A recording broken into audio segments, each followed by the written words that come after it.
Salve, salve galera, Denis Bufarin, seja muito bem-vindo a este canal.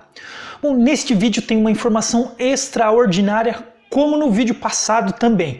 Só que antes de trazer essa informação, eu vou explicar um pouquinho sobre judeu, israelita e hebreu, visto que a religião, eles não sabem identificar o que seria um judeu e um gentil, um circunciso e incircunciso, que seria a mesma coisa. Mas então, para quem ainda tem dificuldade com isso, eu vou explicar por cima, porque há muitos detalhes nessa questão.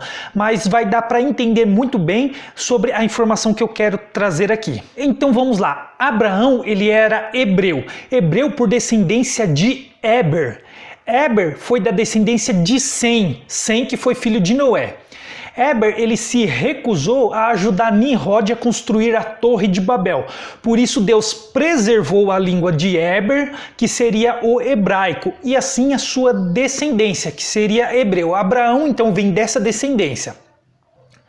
De Abraão vem Ismael e Isaac. De Isaac vem Jacó. Jacó tem o seu nome mudado para Israel. Daí vem os israelitas.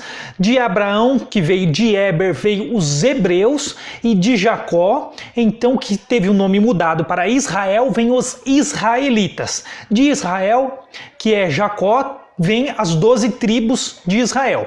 Uma delas tem o nome de Judá. Essa tribo de Judá teve um determinado tempo em que ela foi predominante. Então, por causa disso, todas as outras tribos receberam o nome de judeus. As pessoas eram consideradas como judeus, tendo como princípio essa tribo de Judá. Em algumas vezes é relacionada a judeu, que é da tribo de Judá, mas em algumas partes, por ela ser predominante em um determinado momento, então todas as tribos de Israel foram consideradas como judeus. Os povos foram considerados como judeus. Bom, eu vou explicar só isso porque há muitos detalhes nessa questão, muitos, e eu não quero entrar muitos nesses detalhes, porque o que nós vamos falar aqui é outra coisa diferente. Mas só isso que eu disse já é o suficiente para entendermos o que vai vir. Então vamos lá. Primeiro eu gostaria de ler uma passagem em Tessalonicenses, lá no capítulo 4, versículos do 2 ao 5. Porque estáis inteirados de quantas instruções vos demos da parte do Senhor Jesus? Pois esta é a vontade de Deus, a vossa santificação, que vos abstenhais da prostituição, que cada um de vós saiba possuir o próprio corpo em santificação e honra, não com o desejo de lascívia, como os gentios, que não conhecem a Deus. Então olha só, essa carta... Porque Paulo aí ele está falando como os gentios que não conhecem a Deus, sendo que nesse momento os gentios já haviam sido incluídos ao rebanho de Cristo.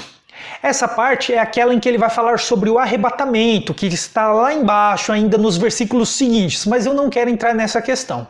Vamos então entender o porquê Paulo ele fala como se os gentios não estivessem acrescidos ali nesse momento. Se voltarmos em 1 Tessalonicenses capítulo 2, versículos 14 ao 16, ele vai falar da mesma maneira sobre os gentios. Tanto é assim, irmãos, que vos tornastes imitadores das igrejas de Deus existentes na Judéia em Cristo Jesus, porque também padecestes da parte dos vossos patrícios as mesmas coisas que eles, por sua vez, sofreram dos judeus, os quais não somente mataram o Senhor Jesus e os profetas, como também nos perseguiram e não agradam a Deus e são adversários de todos os homens, a ponto de nos impedirem de falar aos gentios, para que estes sejam salvos, a fim de irem enchendo sempre a medida de seus pecados. A ira, porém, sobreveio contra eles definitivamente.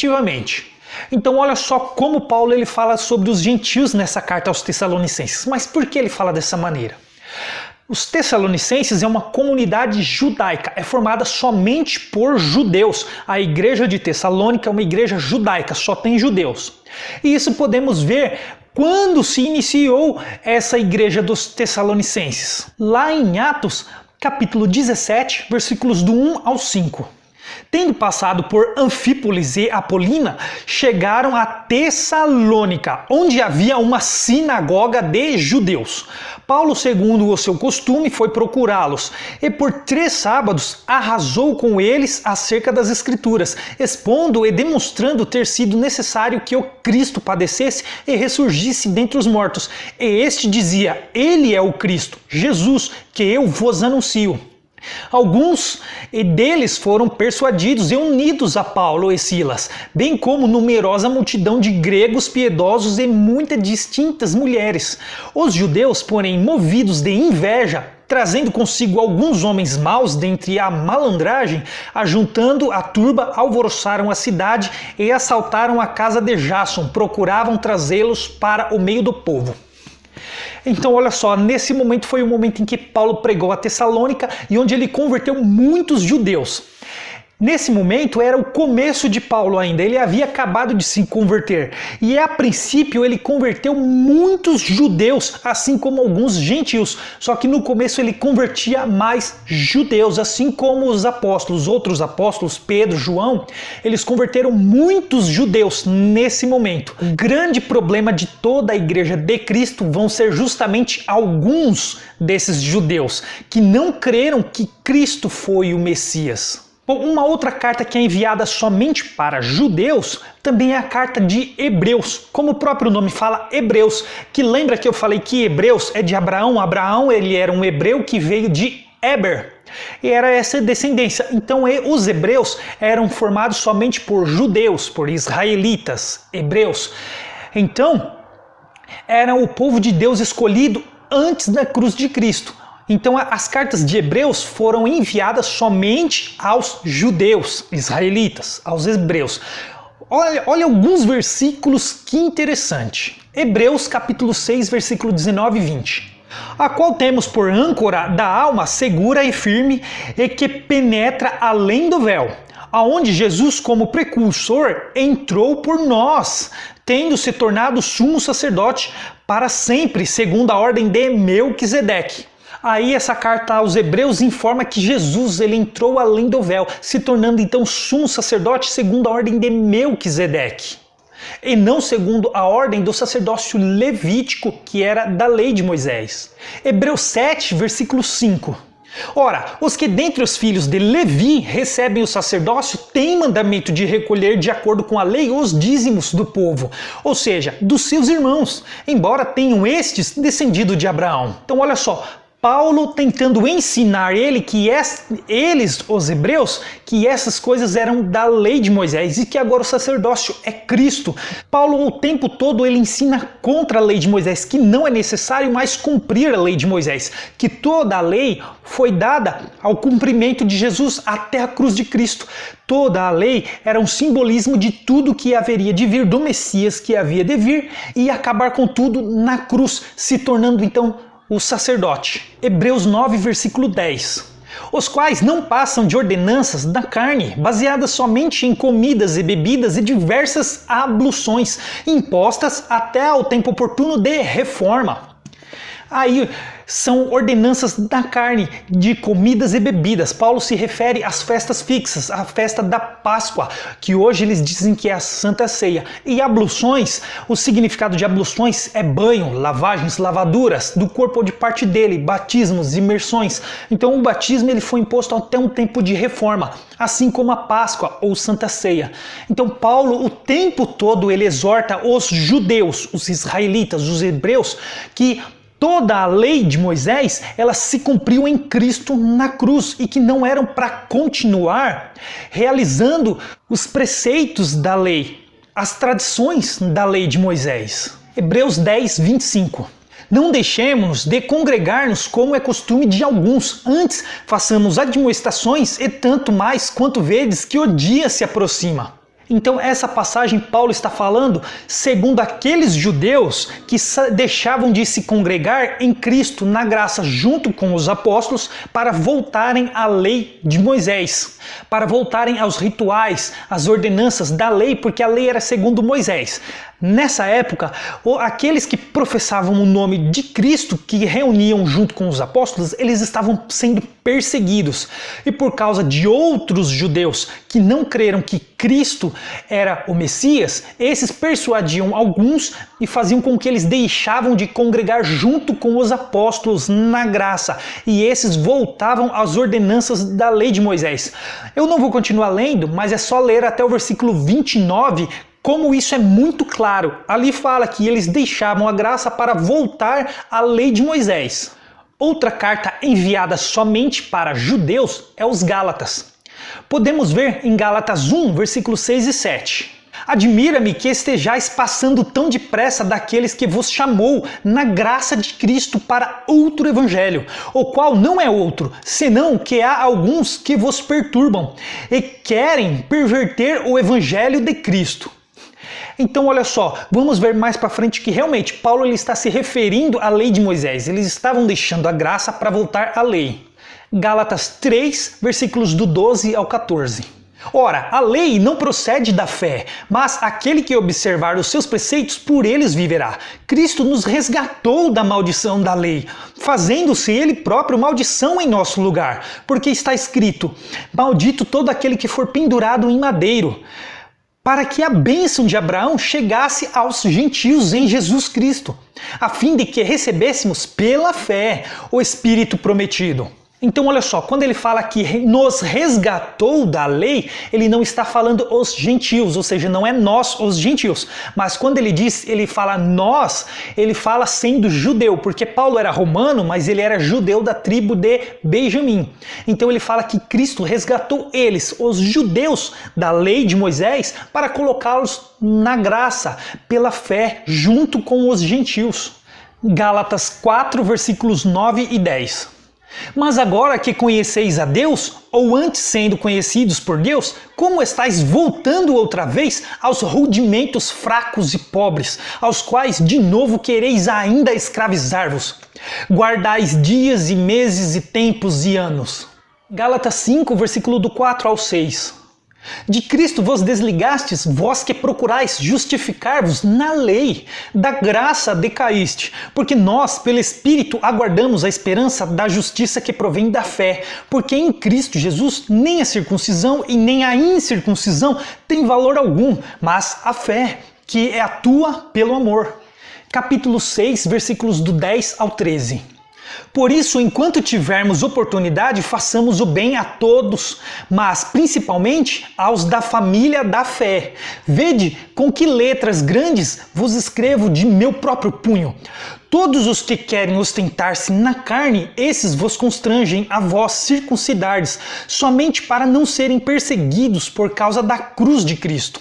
Pois nem mesmo aqueles que se deixam circuncidar guardam a lei, antes querem que vos circuncideis, para se gloriarem na vossa carne. Então essas igrejas que eu citei agora são igrejas formadas só por judeus, eram igrejas de comunidade judaica, não eram igreja gentílica. Um exemplo de igreja gentílica é Corinto. Corinto é uma igreja gentílica. Ali havia sim alguns judeus, mas não era uma comunidade judaica como essas igrejas anteriores que eu citei. Ali haviam vários povos que falavam várias línguas. Inclusive, na cidade de Corinto, além de haver 2 portos, haviam também 2 templos, um de Apolo e um outro de Afrodites. Na igreja de Corinto, havia até algumas prostitutas que haviam se convertido. Elas tinham o seu cabelo raspado e começaram a frequentar essa igreja. Elas eram discriminadas. Por esse motivo, Paulo exorta as mulheres de Corinto a usarem véu, para que essas prostitutas não sejam reconhecidas e venham assim ser discriminadas, tendo diferença entre aquelas que tinham cabelo e elas que tinham o cabelo raspado. Essa doutrina do véu é por esse motivo. Então é um problema específico da igreja de Corinto e daquela época. Hoje vemos que alguns líderes religiosos com falta de sabedoria traz doutrinas como esse tipo de doutrina para os dias de hoje, ignorando totalmente a cultura da época e aquele movimento que havia na época. Então olha só, agora vamos ver alguns versículos do livro de Atos, que é justamente o tempo de reforma, esse tempo de reforma no qual se passa durante o livro de Atos. Então vamos entender o porquê muitos eles deixavam a graça para voltar aos rudimentos da lei de Moisés. Então vamos lá para Atos capítulo 4, versículos do 13 ao 18. Ao verem a intrepidez de Pedro e João, sabendo que eram homens iletrados e incultos, admiraram-se e reconheceram que haviam eles estado com Jesus. Vendo com eles o homem que fora curado, nada tinham que dizer em contrário, e mandando-os sair do sinédrio, consultavam entre si, dizendo: que faremos com estes homens? Pois na verdade é manifesto a todos os habitantes de Jerusalém que um sinal notório foi feito por eles, e não podemos negar.